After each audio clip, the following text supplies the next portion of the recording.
So shirts, we're going to be looking at shirts, and because shirts are a particular item that is, shirts are, of all memorabilia, shirts is the most popular and the most widely collected. Autographed shirts. You can find autographed shirts anywhere, especially on eBay.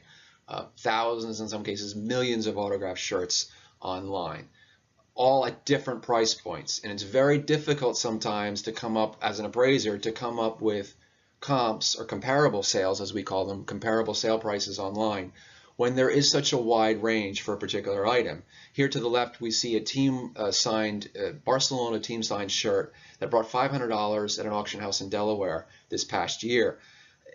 $500, that seems a little high compared to other prices that we've seen on eBay. We've seen $150 to $200 for team signed Barcelona shirts. Team signed shirts usually don't bring as much as individual signed shirts. Collectors want individual collections. Occasionally they might want a team signed shirt if it's related to a World Cup achievement or a European Cup achievement, something that's related that the entire team did. But normally collectors want individually signed shirts, and that goes for that's a rule that's kind of used in sports memorabilia as a whole.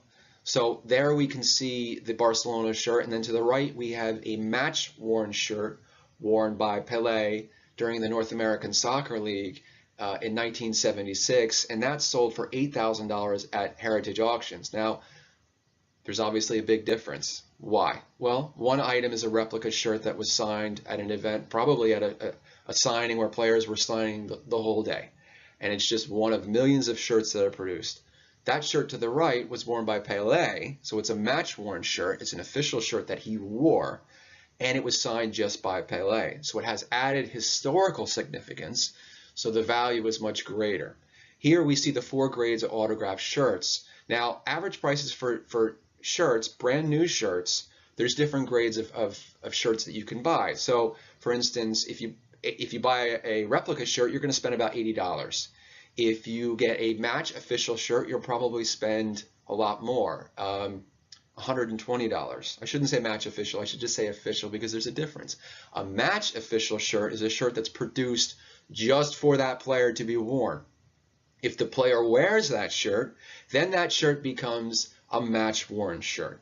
Now there could be a dozen or so at least match official shirts that are produced for that player to be worn. And again, a match official shirt is a shirt that's produced to be worn in professional or international play. The quality is different. In some cases, the quality is not as good because it may only be worn for 1 or 2 matches, and it's produced to be very lightweight. The stitching is very lightweight, so it's a different grade than the official shirts. The replica shirts, the signed replica shirts, $150 to $350 online. These are average prices, the average prices that you can find online. An authentic or official shirt, $200 to $500, those that are signed. A match official shirt, $400 to about $750. And the match worn shirt, either side, $750 is about the average up. I've seen match worn shirts from players like Antoine Griezmann that have brought $150. So it really depends. The most important thing as a collector, when you start spending more money, you should really demand some sort of documentation before you purchase the item. Not demand, that's a strong word. You should ask for nicely. Some form of documentation, a COA, something to prove that the player did wear this. Stay away from listings where it says take our word for it or trust us. Use your better judgment. But it's important to realize that if anything, you want to collect quality, especially if you want to resell the item or if you're a dealer. A lot of you are already aware of this, but one thing to keep in mind, where is the difference? How are the shirts different? We're going to get into that a little bit, but primarily the difference is in the stitching, the color scheme. There are slight differences between the different grades of shirts.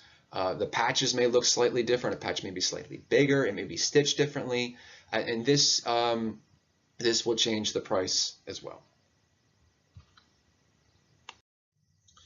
So as I mentioned, there are differences between the grades of shirts. And when we're looking at shirts, like as we're looking at other collectibles and in different interests, we should be looking at fakes as well. And there are no shortage of fakes in the football collecting world, specifically with shirts.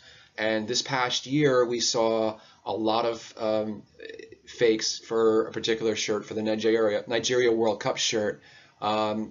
Nike produced the Nigeria World Cup shirt, and when shirts were released, they sold out in a matter of minutes. So what happened was, since Nike couldn't meet the demand, you had a lot of makers, makers of fake memorabilia, fake shirts. They started producing a fake Nigeria shirt. Now, how can you spot the fake? Well, you compare it with an original.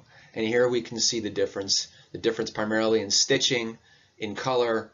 The quality of the official product is going to be a little bit better. Again, remember that the people that are producing fakes are doing it to make a profit. They want to produce as many as possible, as cheaply as possible.